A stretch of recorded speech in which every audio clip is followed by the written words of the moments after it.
dumating na ang second to the last installment ng ating cheap manual lenses. So ano pa hinihintay natin? Let's put this baby out of its misery.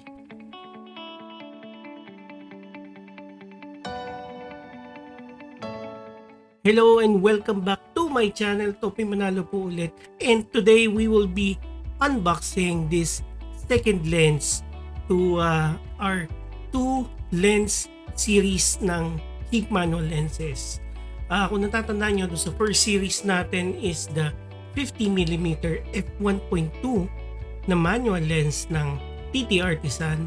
This time, we have the 7Artisan naman na 12mm f2.8. This will be the wide end dun sa manual series natin and will complete yung entire cheap lens lineup natin. Before we start unboxing this, let me give you muna a quick backgrounder of this particular lens. So, this is a manual lens with 10 elements and 8 groups. 10 elements, yan po yung glass inside the lens itself. So, this is a 10 element in 8 groups. It has a minimum aperture of f16 and a maximum aperture of f2.8. Angle of view is 102 degrees and has a 7-blade diaphragm setup. This comes with a built-in petal hood na metal and the minimum focusing distance of 0.2 meters. Surprisingly, this lens is lighter than the 50mm Artisan. This one is at 295 grams. Natatandaan nyo, the Artisan is 336. So, mas magaan siya. Considering na mas maraming glass to, mas maraming elements sa loob. So, now I'm getting more excited. I think we should go ahead and unbox this. Okay. So, inside the box is a white box. Bago to I'm used to Artisans having a black box. So it's still sealed. As you can see, sealed. It has a sticker stating that this is an EOS-M mount. 12/f2.8. Okay, let's go ahead and open it. Okay. So, ayan. It has a manual. This manual here has a Chinese and English writing. So, pwede mong basahin. And then, I think this is a warranty card. It has a foam on top of it, secured.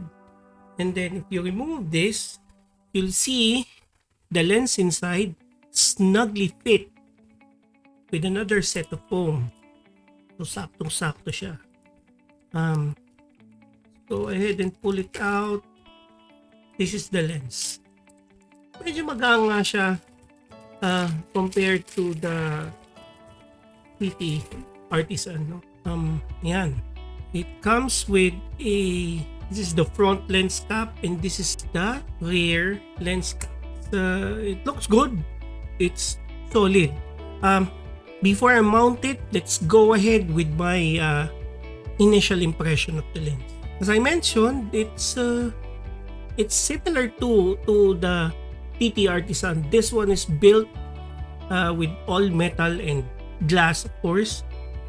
It's built like a tank as well. Solid siya. Madali lang siyang i-focus because this is a wide angle lens, no?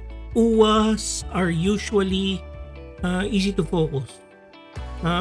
You put it in infinity and you're good to go pag you're confused on focusing. But similar to the Artisan, you just need to turn on the focus peaking ng camera ninyo in order for you guys to be able to focus using a manual lens.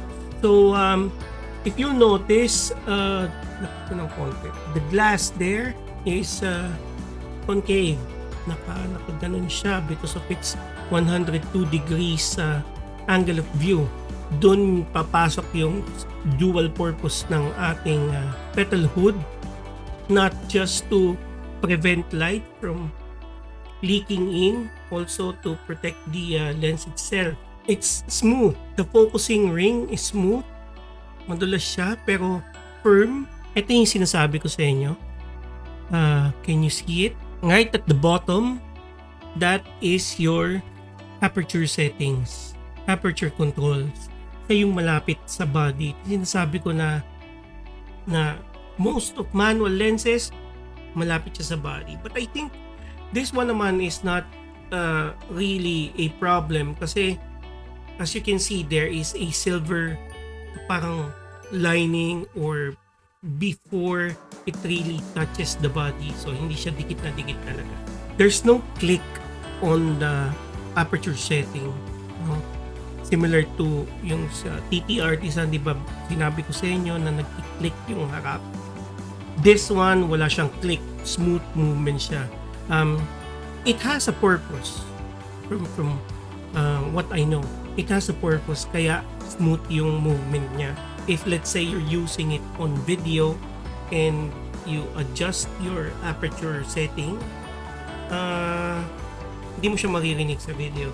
Unlike do sa Artisan na when you change your aperture setting, click, click, click, sagap yun sa video. So, one of the advantage ng smooth movement. Let's go naman dun sa mga areas for improvement na napapansin ko. So far, wala pa naman. The only qualms that I have is the front element. Wala siyang filter thread. So, sayang lang kasi EOS usually best comes with filter, no? Lagyan nyo ng filter. You put an ND filter, you put a CPL. It works best with filter. But with this one, wala siyang kakabitan eh. So siguro you just have to come up with a DIY or something. But other than that, wala pa naman ako makita. Go ahead and mount it on the M200 and see how it looks like. Okay, so I've mounted it on my M200 and immediately I fell in love. I mean, I'm a sucker for ultra-wide lenses and this one is no exemption. In fact, ang sarap niya kaagad gamitin. Ang ganda ng output. As you can see in these images, it has a warm hue dun sa mga images niya. This one here, I love the skin tone. I love the color that it produces. Medyo may pagka-cinema yung touch ng images niya. Then if you try and look at this one here, this is a low light situation but the focusing for me is really awesome. Ang daling gamitin. So I went outside and do a quick shot. This first image is f2.8 and napansin ko lang na meron siyang konting vignetting.